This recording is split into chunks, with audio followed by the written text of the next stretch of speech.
On my mind, gotta hustle and grind. Financial literacy always on my mind. I'm stacking knowledge, no time to waste. Gotta invest smart, gotta keep up the pace. I'm reading books, learning all the tricks, studying the market, making calculated picks. What's good, everybody? It's your boy Reckless Raidenaire, and we are back at it again with another Bag Talk episode. This one's a special Bag Talk episode. And before we get into it, I want you to make sure that you guys go ahead and hit that like button on your way in. For those of you who've been here more than twice, hit that subscribe button. For my new viewers, thanks for tapping in. See what you think. And last but not least, for those of you in the Wolf Pack that are my subscribers, go ahead and hit that share button. Now, this is going to be a little bit different. It's going to be a little bit, for those of you who have followed me on the old channel, the Shadow Band, it's going to be a little bit. Yeah, I know the old channel. You guys love it. You guys blew it up. Little bit of my panel days, because like I don't get to talk to people live anymore. I actually need to shoot an email over to Ari because I was going to do that interview. But sometimes people say things in these financial guru spaces, because I'm not a guru. I'm just a dude who's here, obviously, not financial advice, someone tracking their journey. But like every once in a while, and I want to give a shout out to Kamikaze Cash because he got my attention. And he responded, and he has a big channel, which is also dope. But I mean, I'm assuming at that point, it's probably one of his assistants, one of his PAs. And, you know, I have nothing better to do in my non-monetized channel than to, you know, jab up. And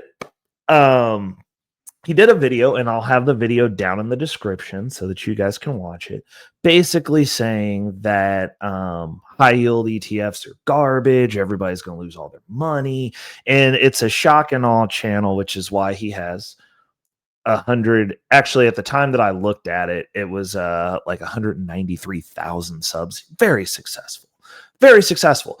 And, you know, so I left a comment. I was like I do, you know, being polite, Reckless Raidenaire on my Shadow Band channel.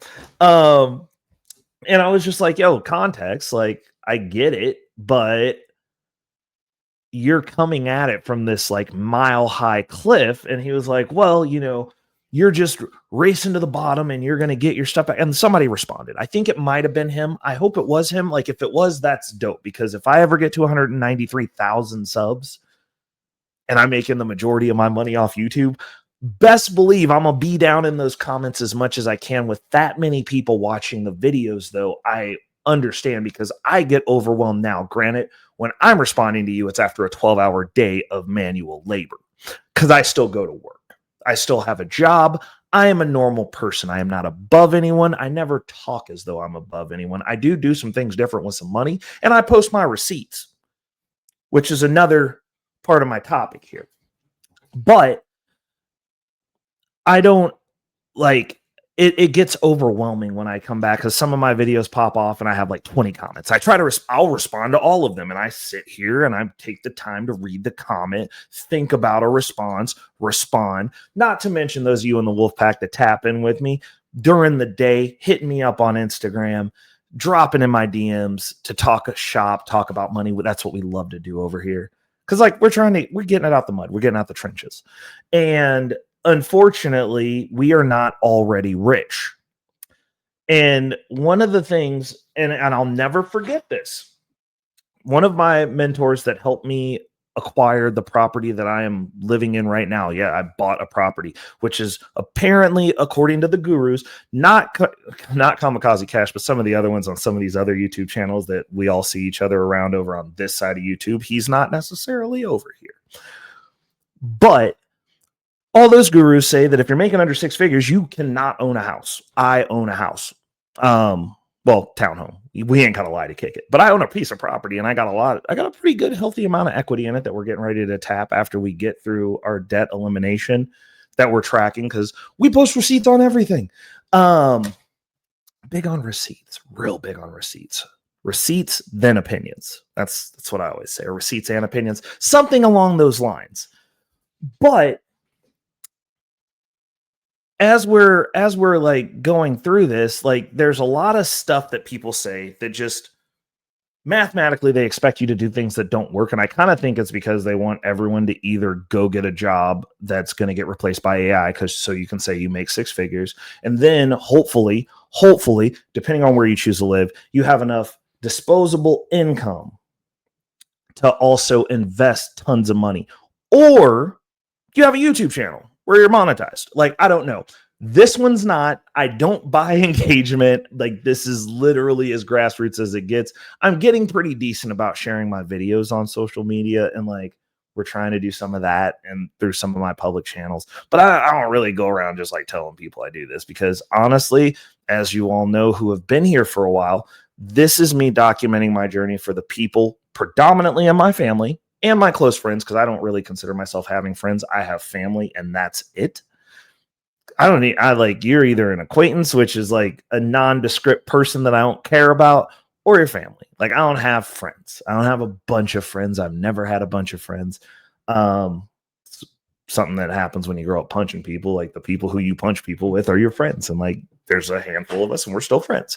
So, and then everyone else is an acquaintance because you might have to punch them. So I make these videos so that way I can send them back, because starting with someone from scratch, I can only imagine Kamikaze Cash probably has people who hit him up now because he's freaking doing it. He's doing the dang thing. He's big. And I'm not going to discredit that. We always get flowers around here, even when we don't disagree.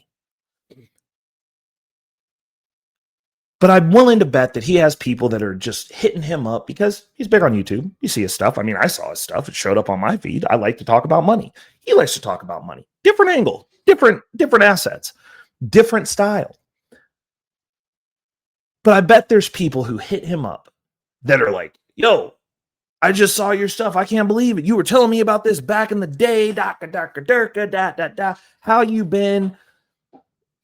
I need your help. And they're starting from scratch. And for me, I don't know that because like my intent is not to be a YouTuber. So I don't know that I'll be around here long enough to have 193,000 followers watch my videos, because I'm not going to make them entertaining. I'm not going to dress up in outfits and be funny. Like, that's ridiculous to me personally. Like, that's just beyond me personally at this juncture in my life. Like, I couldn't even imagine wearing anything besides what I'm wearing right now. And then, doing all the good editing to make it super entertaining and punchy and fun and we're going to poke jokes. I don't have time to do that. Like, I go to work for 12 hours a day. So I don't have time. I don't have a staff, small channel, again, non-monetized. So this is just me over here. We shoot these videos in one take because I'm good at speaking. Actually, I'm not good at speaking, but I don't feel like going back and editing these, so I'm not going to do it. Again, time sink. So I make these videos for that day after I've made it, which I probably won't be on YouTube at that time, but I'll have a repository to where if somebody comes and they're like, hey, like, you're in and out of the country. Like, what are you doing? Like, oh, I need help. Like, where are you at? Square one. I'll be like, cool. Go watch my YouTube channel. Talk to me when you get to the end of the videos. And I can just send them there, and like, that's the intent. So, topic of this video, because he said high yield ETF is garbage. And I understand the sentiment from the top of the mountain, because if I had 193,000 followers and made a good chunk of my money, a good chunk of the stable money, we'll put it that way, on YouTube, I would have an opinion too, because I do have that opinion. And one of the things that I said, because I told him on the video in the comments, yeah, this is reckless rate and arrow, that one. I comment on my shadow ban channel because that's what my YouTube premium is on. When this one gets monetized, I'll move the premium over to this and I'll start commenting on this channel under this channel's name. But if I was in that position to where I had all the money in the world, you're making over $250,000, you're a professional YouTuber at that point. I would definitely not be doing high yield. That would not be a priority for me. And I see it on Reddit all the time. People are like, hey, I just put $200,000 into Ulti. And I'm like, you're stupid. And I do think that is stupid. I'm not going to lie. Like, if you have $200,000 and you're going all in on ulti, and that's what you're doing, and that's your play, I'm like, yo, you better have 5 Bitcoin already. Like, otherwise, you should just buy Bitcoin. Like, also, why do you need that? Because these are new tools.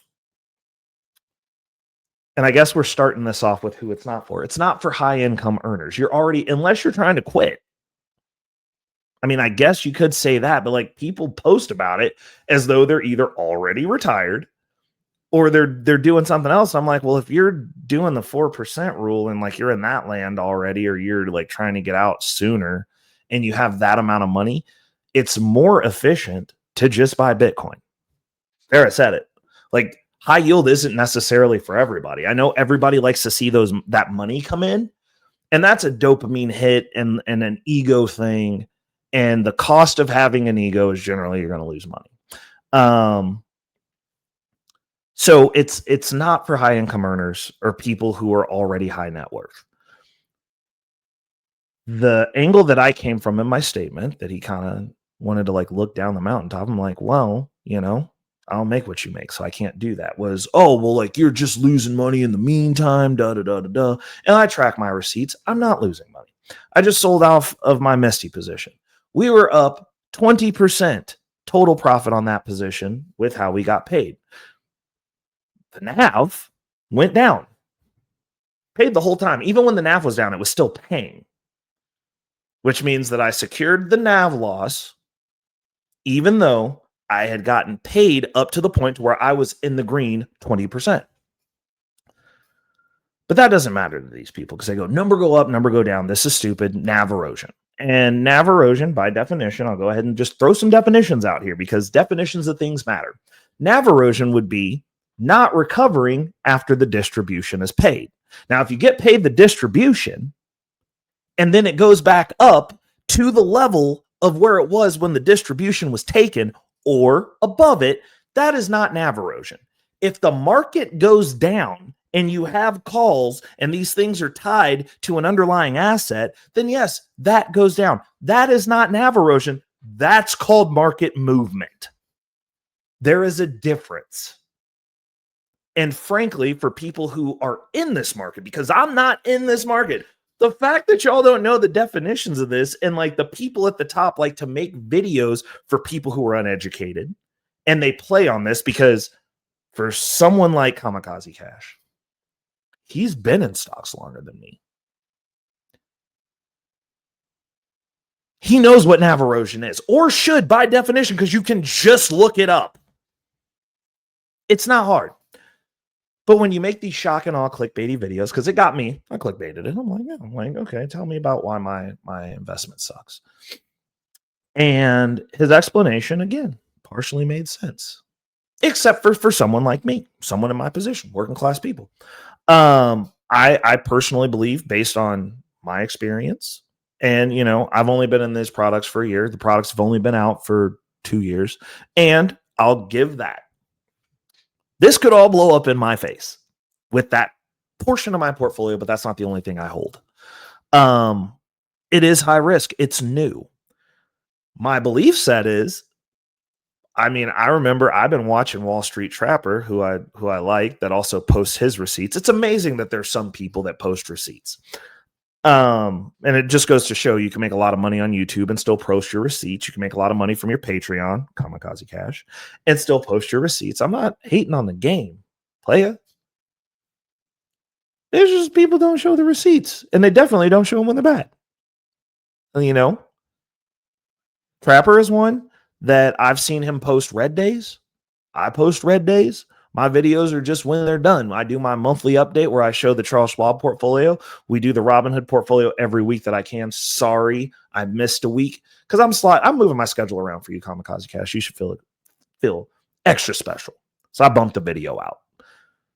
So, what we're gonna do. So, anyways, me being bad at talking after 12 hours of manual labor. He posts his receipts, and I've been following him for a while, so I know that you guys have been doing covered calls. Kamikaze Cash also posts about covered call strategies. Does covered calls. Or options, I should say. Not necessarily covered calls. because I don't want to misrepresent the channels. But he talks about options plays. A lot of stuff within the traditional finance world. So like that's how I know what NAV erosion is. And we post these videos at these angles where we want to disparage people. And like my videos are not entertaining because I don't have angles. I just post about stuff that I'm talking about, my thoughts on things. It's my way of talking through my strategy and kind of getting to my solidified point because it helps me sharpen myself and my stances. And then we post the results. Like, are they all great? No, we've had some of the strategies that we've tried that haven't worked, but we've taken elements from it. And, we kind of like personal finance is an end of one thing. And like, this is more personal finance than like trading. I don't necessarily have a strategy. I use tools. At the end of the day, my strategy, buy as much Bitcoin as I can get my hands on. Clear my debt, which obviously we're tracking that. Started at 32. We're down to 26 and dropping. And, we'll get to go through the process of me trade my car in because I've had a car that I had forever. Like I'm not out here flexing out because I'm just not making what Kamikaze Cash makes. I mean, and if I did, I would probably have I have one or two cars that I want. I maybe have two cars. I'm a 2-car guy. I do like having 2 cars. Now I had 2 cars before I should have had 2 cars, but they weren't great cars. It was an Acura RSX Type S. I like semi-fast cars. I like project cars. I like working on cars. So that was my project car. And then I had a Chrysler 300. And the Chrysler 300 was the base model. It was just comfortable to get around in. I love that car. I love both of those cars. And then, we traded. We're down to a Lexus CT200 hybrid. Nothing new. Gets from point A to point B. Gets amazing gas mileage. And it's a really nice car. Very durable. But we're getting to the point now to where like everything that I have to repair on it costs more than the car. So like it's time to get a little bit of upgrading in. We're doing a holdover car is what we're looking at because within 2 years I'll be able to buy basically anything that I actually want. And I'm gonna test out. I think we're gonna go because I said after I got rid of my hybrid, I was probably gonna go fully electric. And so I think I'm gonna try an electric car because I figure a 2-year window where I'm planning on getting rid of the car anyways, if I don't like it, would give me a chance to try something new and do that. But back to who high yield is for. Now, I believe, at least from my personal perspective, and there's a few caveats here, one of which you have to be highly disciplined. And the reason I say that is I do a lot of things that most of you are not doing. Now, those of you who have subscribed and joined the Wolfpack, like you're talking to me about your strategies, and we're all in that outlier category. Now, outliers like myself and like my tribe, the Wolfpack, we do not break the rule. We enforce the rule. That's why outliers exist. That's the reason the 1% exists. We're pre 1%. We'll put it that way because we're not doing what the masses are doing. We're moving counter to the crowd, which means experimenting with things. Me personally, I'm willing to be publicly wrong. That's another thing. It's like these gurus with these large channels. They're never wrong. There's never any opening for debate. There's never any conversation. They put their content out, get their little clickbait on, make their $1,000 a day, round $380,000 a year. And that's with average metrics. And I'm sure Kamikaze Cash makes more than that. But like they don't have to like go back and revisit this. There's never apology videos. There's never I was wrong videos. There's never a context video because they don't have to speak to anyone that's like in the muck. Like I want to talk to the guy who was making $50,000 a year and had to figure it out and see if you could figure that out without the YouTube channel.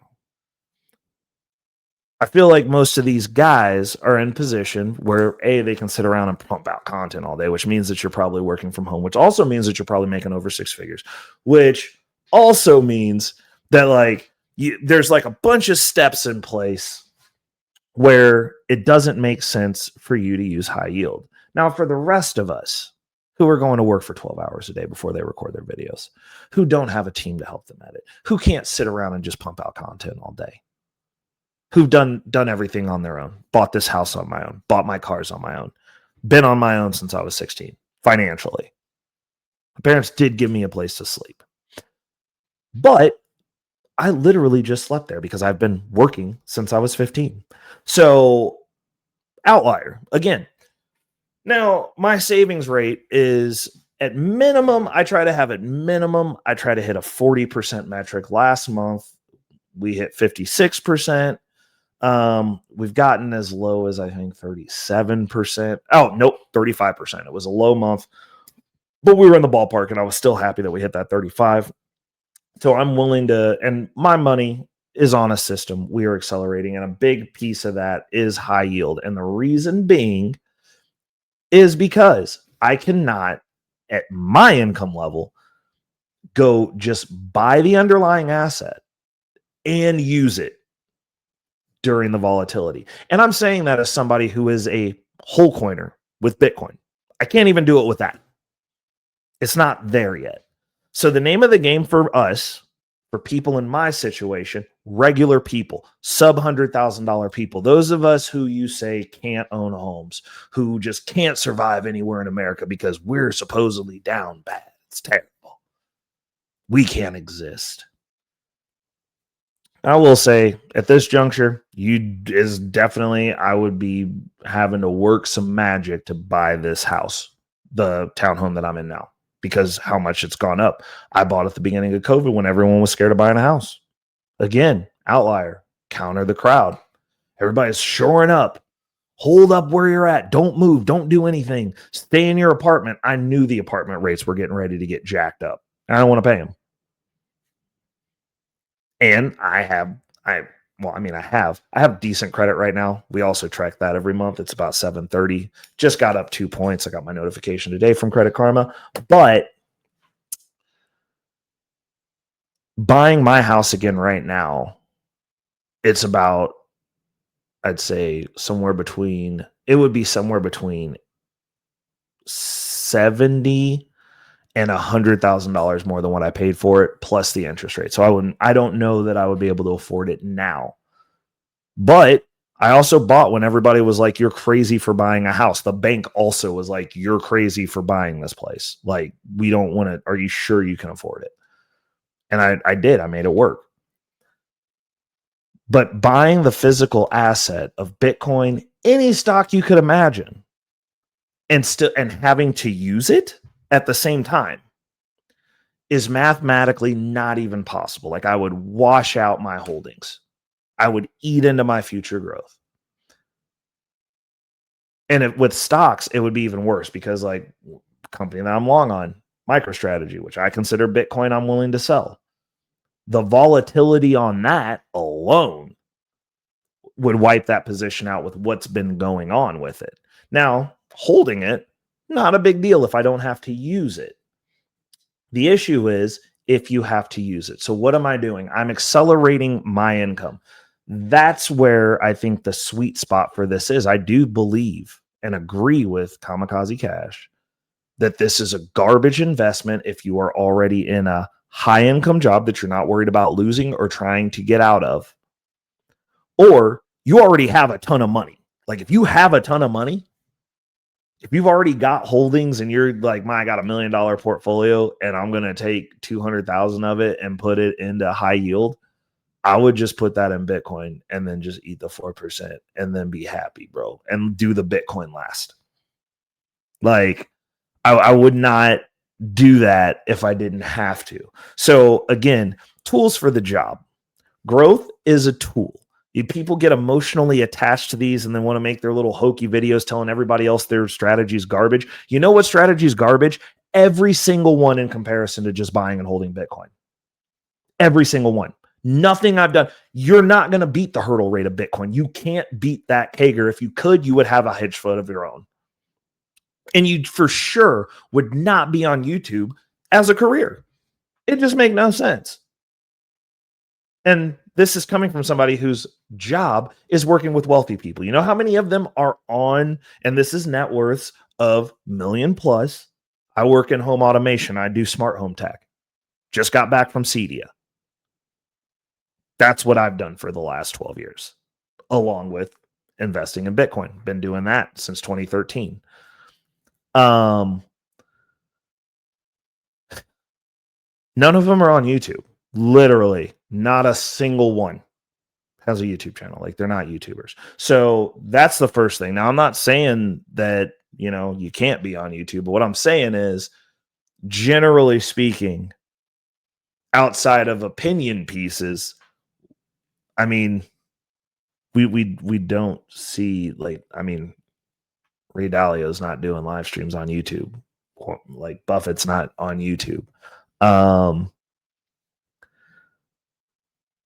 We see their interviews. They're actually doing. So that's also a piece of the context here. But even them, they're tied to their tool. And a lot of people have that. Like, you find something that you win at and you go, hey, like, I'm going to be that way. I'm going to be Buffett with Bitcoin. I'm just going to have my Bitcoin. They're going to be like, yo, like, it's something else is coming out and this is the new fresh thing. And I'm going to be already rich. And I'm going to go, no, I like Bitcoin. Like, I made it with this. Actually, I feel like I'll be a little bit more pliable because of how I'm having to go about getting wealthy.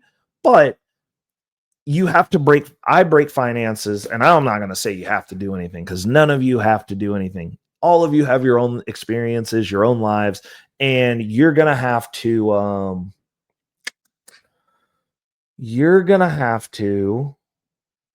make your own decisions, and like, you're just going to live with that because you're going to get the outcome. The issue is the math don't lie. So as far as this is a great strategy, or you should do this, or I'm a guru, like, there's no need for gurus anymore. Bitcoin, it's already won.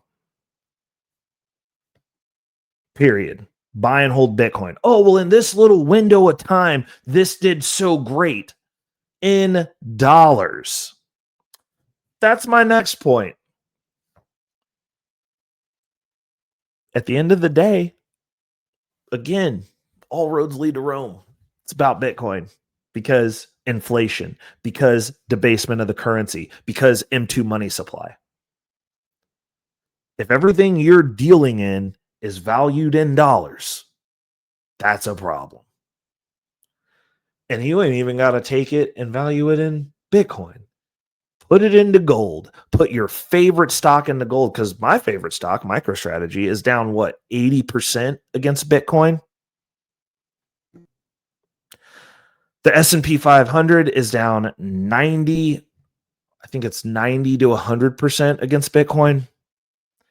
And if you put it in gold, it's also equally as bad.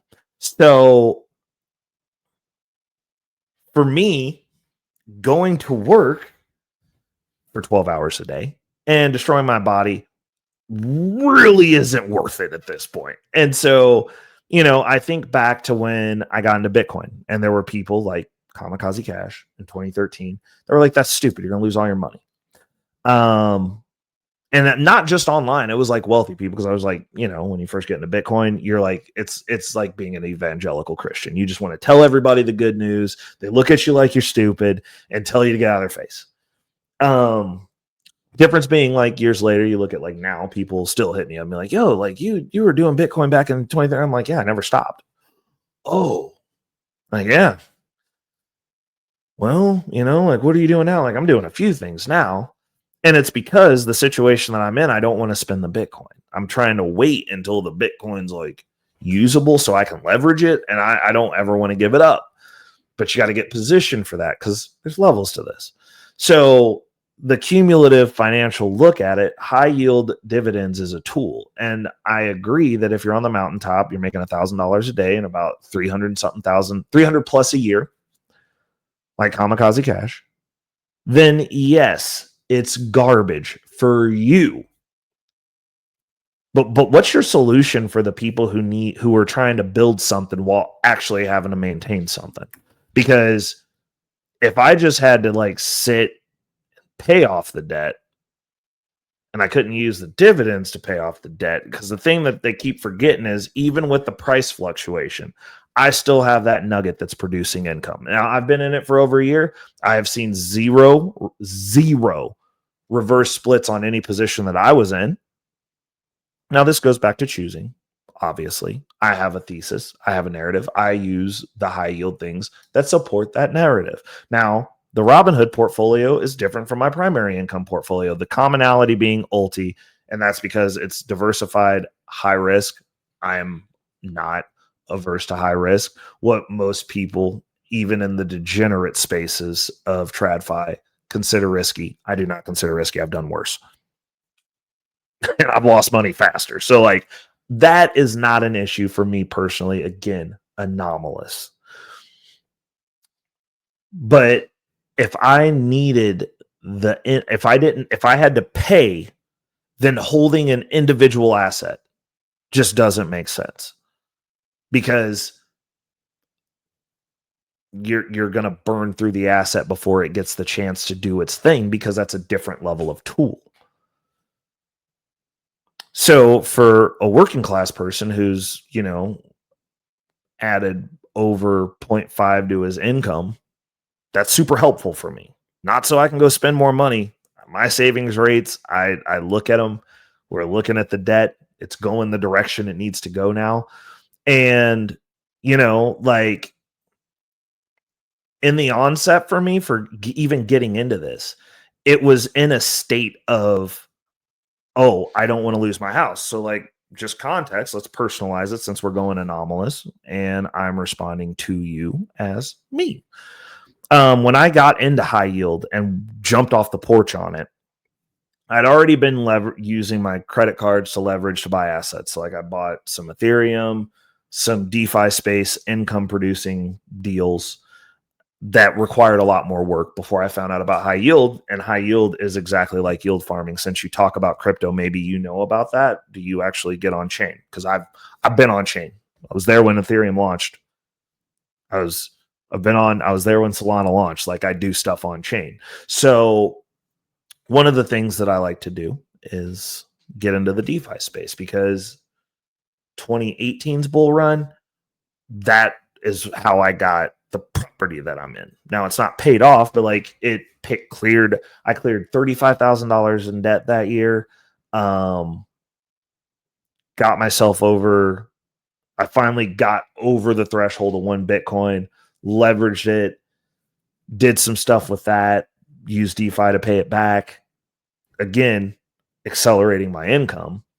And, like, it wasn't perfect. We lost some money. Yes, some of those yield farms blew up 100%, but they blew up overnight. They didn't blow up over a period of time to where, like, I can set a stop loss or worry about it going to zero while I'm sleeping. So, but I was making so much money that we still came out ahead. Like, it's just what it is. The high yield for me clicks because it is very similar to that, with less risk for me from my background.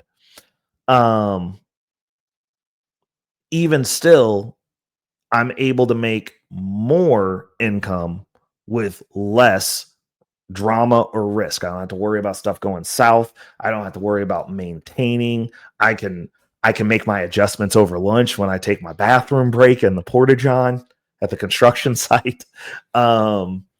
It's just, for me, this is very easy, and it's very strategic, and it's not the only thing I'm investing in, because our distributions, because they're not normally dividends, are going towards clearing debt. Now, back to the story. I severed my Achilles last year in April. So I'm laid up on the couch. Like, fortunately, it costs a lot of money for them to get rid of me, more than they wanted to pay. They would have had to cut a few checks, which would have subsisted me over. But my initial thought when I was sitting on that couch was, I'm running scenarios of me losing my income. Also realizing that even with everything that I was doing, the core of my income was reliant on my body. So I start looking into stuff. And one of the last draws that I pulled off my credit card was to start my high yield income portfolio. I pulled $8,000. It was my last $8,000 before the surgery. And, or no, it was right after the surgery. So I had a pretty fat surgery bill and I was on painkillers. But as I'm on the couch, I'm thinking I'm going to lose my job. Like that was my assumption. I was like, they're going to cut these checks. I'm going to lose my job. So I took a draw off my credit card and started my high yield dividend portfolio with that. It's $8,000.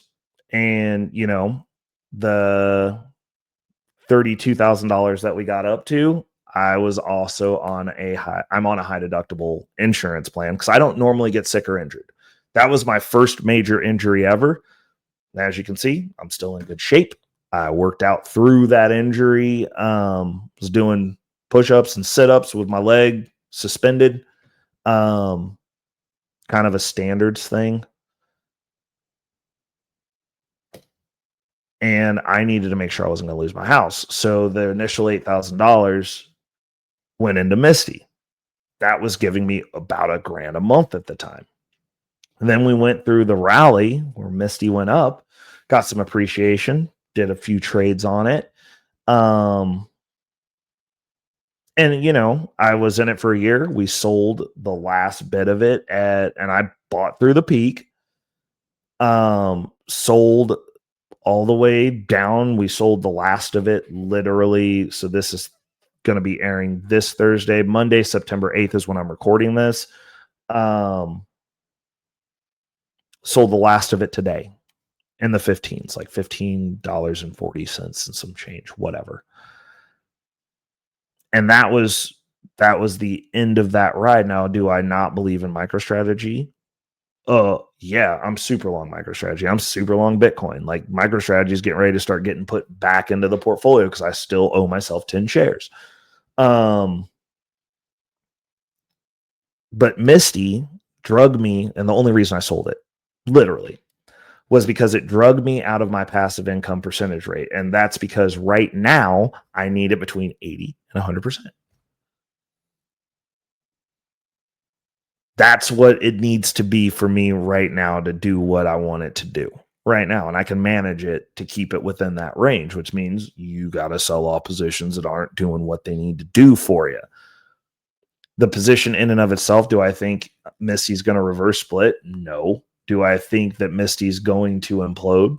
Not this year, not next year. And the way that I'm looking at it from my perspective, now I understand the window lickers that are just, I'm just going to drip it indefinitely. This is what my 401k portfolio is. I'm like, you're an idiot. Like, nobody got rich trying to dodge taxes. Also, nobody got rich doing one thing that seemed easy. The issue is it's not easy. Managing the portfolio takes work. Doing the research takes work. Picking the right positions at the right time takes work. Knowing when to sell off a position, specifically for those of us who are using things like Granite Shares Yield Boost, which is a different strategy that also pays weekly. That's not covered calls. Knowing when to sell those off and when to wait and when to buy them. Also important things. Like, this is I mean, I look at this space exactly the same way I look at crypto. And the only reason it makes sense is because I've done in-depth yield farming within the DeFi space in crypto. This makes sense to me. And I understand it doesn't make sense to a lot of people because I see those Reddit posts too. I see the videos. Everybody loves to talk about the wins. Nobody's talking about what's going on when the price goes down or the strategies that they're in to keep your portfolio from looking like complete anarchy on your positions. I get it. I do, but like nobody listens to the person who actually wants to have a legitimate conversation. They listen to Kamikaze Cash because he dresses up like characters from the desert and makes funny jokes. I don't think this is funny because this isn't funny for me. I don't get paid to be here. This is actually my existence. So I'm very frank and forthright when I speak about what I've got going on because this is actually all my, like, not in the high yield space, but the stuff that I'm talking about, this is my net worth. When we go over the net worth every month, when I do my financial breakdowns every month, this is my existence. This is my life. The content is me. I don't have a funny Middle Eastern outfit or an accent. I'm a dude who lives in the middle of the United States, that's lived in the middle of the United States, that's had to build stuff by himself because no one's given him anything. So when people, obviously, you shouldn't jump in front of shots that aren't for you, but there are people in the space that are willing to tell the whole story. And there's people in the space who get in here and get excited a little bit and then get scared out of it. And that's fair. You shouldn't be in a space that you can't navigate. But if all I did was make videos talking trash about everybody else's strategy, which I mean, technically as a Bitcoin holder, since everything I do is to buy more Bitcoin, I'm at least the last 15, 16, going on 16 years, I'm within my rights to do so because nothing's won. Nothing's beat it based on math. Nothing beats Bitcoin's CAGR in the long term. Got 16 years of data. Last 16 years, everybody's been wrong. Now everybody's coming to the table.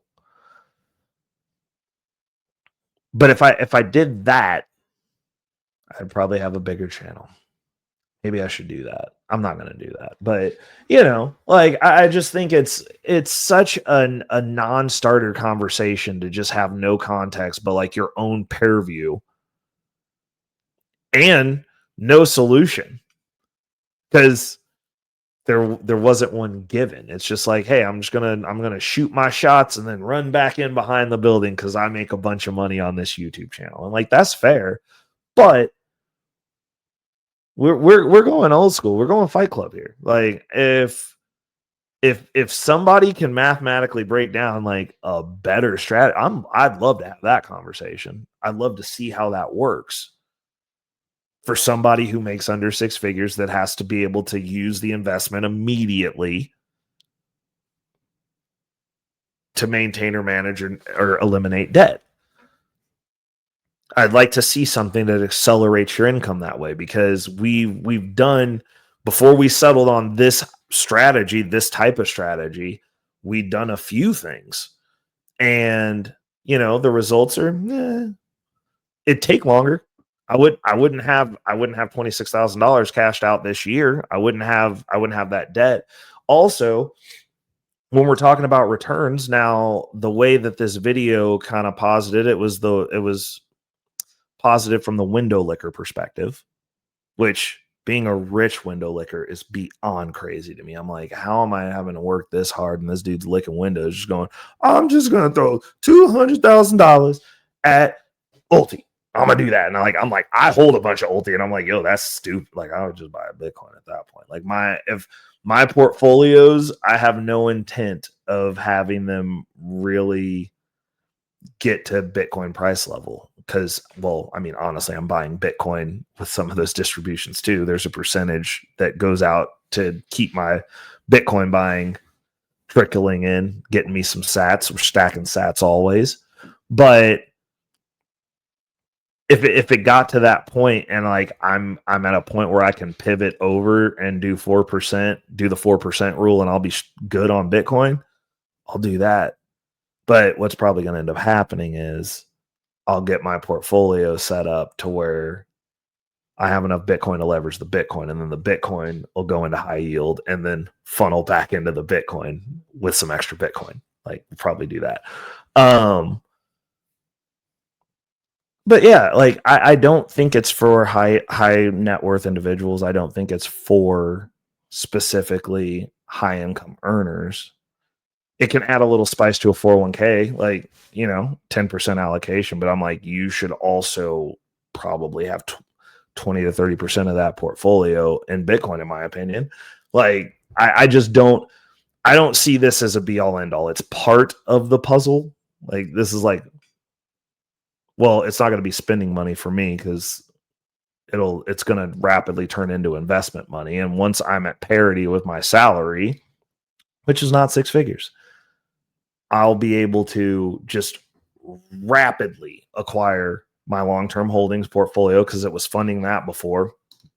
We had some of those major bills came up. We had to nuke that portfolio. That was a sacrificial lamb. Again, Bitcoin I'm willing to sell.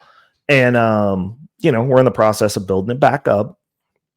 But as we're moving through, as this debt gets cleared, actually, I'll also be using my dividends to pay for my car. So they'll be doing that. Like when we do the trade in, I'm going to run that debt down quickly because I don't like carrying car payments. It just doesn't make sense to me. But being able to accelerate those payments is still going to be very useful. We've got 4 more weeks before we start seriously the month of September. When we go into October, we'll start seriously looking at vehicles. And yeah, like that's kind of where we're sitting with that. And like, this is kind of my ideology.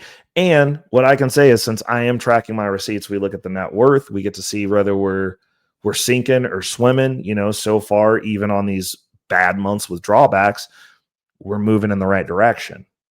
The savings percentage is up there. We're buying more stocks. We're buying more Bitcoin. We're buying Bitcoin being a priority because like I'll skip the stocks to get more Bitcoin. But it's not staying there. Most importantly, we're also using it to predominantly clear debt. So we're knocking out 20 something percent. Well, what did the gurus say? Oh, when you pay your debt off, you're securing a gain. So it's not just sitting in one place. And I understand, again, I'm the anomaly. But since you responded, I'll make a video. Like, I figure it's just a lot easier because a lot of stuff gets lost in translation with text. And it seems like I got you. And I understand with a channel like yours, everybody punches up. That's just what we do. It's only fair. But I do enjoy those financial conversations in a serious context because it is serious to me. This is make or break. You guys get to watch me either win or fail. And like, I know there's a bunch of people who are like, oh, well, you're not doing the one thing that I do. Like, I'm probably doing part of it. Like, I mean, I don't know what you want me to tell you. Like, I'm not a one thing person. I'm too broke for that. I don't have that luxury. I don't have that privilege. Like, we're trying to survive out here. Like, I bought a place because I didn't want to pay higher rent. Like, I don't know what to tell you. Like, most of my moves are to get away from some pain that I see coming. Like, I saw people have to move multiple times over COVID because their place got bought up. They're going to work hand to mouth and they can't pay that rent. And they're going, hey, your rent just went up $500. At the point in time, I don't want to pay $500 more in rent. I don't want to pay $300 more than rent. I don't want to pay $200 more in rent. Because then I'm in a position to where I'm stuck doing that. I didn't want to not have the freedom to do what I want. Cause like I could sell my house. But the house payment isn't going up as much as my rent would have. Like, I don't want to pay $100 more every year. I don't want to pay $200 more every year. I don't want it to get sold partway through the year, which we saw multiple times over COVID, and end up with $300 to $500 more in rent just because someone bought it. I don't want to live that world. I want to have some sort of control. And now we're in a space to where when this debt's gone, now I have access to my equity and do a HELOC and get chunks of money. And then we can accelerate everything that we're doing. I'll be able to buy Bitcoin faster. I'll be able to, if need be, depending on where these accounts are and how the market's doing, how the performance is, what my experience is with it, I might keep a little bit more over there, but like, we're going to be buying a lot more Bitcoin. That's the play for me. I guess that's my one thing, but I got to do a few other things to get there because I'm not rich. I don't have the salary for it. And fun fact, the majority of the population doesn't have the salary for it, which is why they're on Kamikaze Cash's channel, gambling like a degenerate, doing Wall Street bets, because they have to, because of debasement, because they're broke too, and they're looking for a ticket out. And my question is, I'm like, so are the receipts there? Like, what are we doing? Everybody posts about the wins. Like, how many people are losing off those wins? Because this is zero sum. Very much so. And I don't know about traditional finance, and I'm gonna go ahead and shoot some shots because I've seen it. In the crypto space, most of those gurus talk about positions, don't tell you what they're holding, or they tell you what they're holding, and then they're giving you positions that they're trading against you with. Because if you got 200,000 people following you and they share the video or they give a hot tip to their friend, now a bunch of people could potentially be buying that position. And now they're selling you that run up. These are facts. These are truisms. That's the reason I show up my portfolio every month. Also, another good thing, Blossom. If you're not on Blossom, I'm also on Blossom. So like you guys, actually, those of you who follow me on Blossom, which is down in the description also, get to see the moves that I'm making basically when they record. So, like there's certain levels of transparency that I believe should be there, but like also when these people are telling you to do something when they're also selling you something because they have Patreons and stuff like that where they don't want to be made irrelevant, and it's just like, well, you could just buy Bitcoin. I don't know. Maybe at some point you guys will pay me for an hour of my time to tell you to buy Bitcoin, because like that's realistically at the end of the day what, like, that's my thing. I do one thing: I buy Bitcoin. I just put myself in position to buy more Bitcoin, because this way, using this tool during this time, because again, could blow up in my face. I think high yield's been around for what, like 2 years maybe, and I'm in the second year, second year. And they keep innovating all these new things, and some of it seems cool, some of it I'm just like, I do like the diversified stuff for the high yield. I have a couple of individuals, obviously the Granite shares. I have the TSYY, the XBTY, which is Bitcoin. It's Bitcoin narrative. Oh, theme in my Robinhood portfolio, it's Robinhood. News, like, fun fact, it's got Ulti as the base. We've got How as a weekly, and I might be adding hooy back in. We'll see. I don't know. I like my weekly, so we're looking at a few of the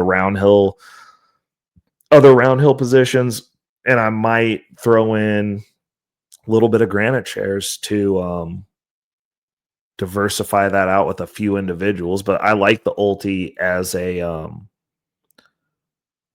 diversifier because it's risky. It's it's kind of funny that somebody who does videos and is of the Wall Street Bets community doesn't like Ulti, which basically is a diversified meme stock covered call investment strategy. Also, let's not forget, if they're such garbage, the market goes up 70% of the time. Like, let's be honest. And like at this juncture, I don't even think they let the market go down 30% of the time. Like it's just what it is. And if we're doing apples and oranges comparison and we're just solely focused on the NAV as though it only goes down, like, well, not all of them. Like I can, it just is what it is. Like I don't know what to tell you. Like the NAV's going to fluctuate with the market. The market does have dips, especially if you're dealing with high volatile stocks, which is how you get the income. Like it has to go up and down. So, I guess we'll see if there's a miracle wave of mass reverse splits and just distributions going to zero. Like I do know that they get bad. Like people get high yield income ETFs on Apple stock, which has no IV basically. So the income sucks on it. And it's like, what's the point? Like it's not hot. Like you got to be looking at like what's hot. Like is stuff moving? Like as a Robinhood holder, like I hold Hood the stock. I buy a share every month because I'm on the platform. I also buy a share of Charles Schwab every month. Those two stocks, different platforms, act real different. Hood is all over the place. By Charles Schwab, moves 1% sometimes. Like, and it's never spiking up. It's like a couple of percent, like a few percent sometimes. I don't imagine that a high yield dividend distribution ETF on Schwab would yield well, because it doesn't move that much. Like it's a very, you buy this. I use the platform though, so I buy a share of that every month too. Like it's just what it is. And I'll summarize it with there are tools for every job. And I'm going to just leave it at that. And I understand that from Kamikaze Cash's perspective, the tool is garbage for him. And I would say that too, because there's a billion other better ways to manipulate that money that are more efficient. If you do not have a large cache of money, I feel like it's the poor man's machete. It's like a Ruger for the working class. Like I think that if you are financially literate, you're responsible and you're good at managing cash flow, which honestly, since a lot of these people don't, and I think that's also part of the issue. You don't know how to use the tool. And I'm going to throw it out there. If you're not good at managing cash flow, then yeah, that is going to suck. It is a garbage tool for you because all it's doing is producing something that you're not growing. I mean, I don't know. Like, I feel like I would have a lot of money if I was making around, $300,000+ a year from a YouTube channel. I'm good at managing cash flow. Like, I know where to put it. I'd have a whole lot of Bitcoin. I'd be having tons of Bitcoin. I'd be leveraging Bitcoin and I'd be doing some other stuff. I'd probably have a high yield portfolio with about, somewhere between $70,000 and $100,000 in it. And that'd be my walking around money. And, we'd be just stocked up on Bitcoin, MicroStrategy, and I'd have a treasury portfolio and a few other errant things because I probably still have my Robinhood stock because I like that platform. I'd have my Charles Schwab stock also, but it'd just be a different game. But the point is, I would not be dumping all the money into high yield and I could find somewhere else to put it. And I think that is the point that me and Kamikaze Cash would both agree on, is that there are people that it's not for because it shouldn't be needed at that point. There's better opportunities to maximize your income and maximize those funds. And I'm going to leave it at that. I hope you guys enjoyed the episode. Tap in with me down at the comments. Let me know. Are you guys rocking with that? Where are we? What are we thinking? Hit me up because I will respond. And I do respond to my comments. It'll take a few days because on the 12-hour days, I have enough time to record, do a thumbnail, upload. But I will get to them and I will run through them. So till next week, people, I hope you guys enjoyed it. Definitely hit that like, share, and subscribe. Always the best ways to support. Lastly, being to share the video. And I will see you for another Bag Talk episode next week. Peace. Money on my mind. Yeah. Focus, got no time for games. Nah. I don't play it, I'm all about that financial literacy. Investing in my future, building generational wealth. Dollar bills, they be calling my name. But I ain't chasing fame, I'm chasing change. Learn the game, now I'm playing it smart. Putting my money to work, it's an art. I'm stacking paper, building my own empire. No more living check to check, I'm getting higher. Investing in stocks, real estate, and more. Gotta secure the bag, that's what I came for.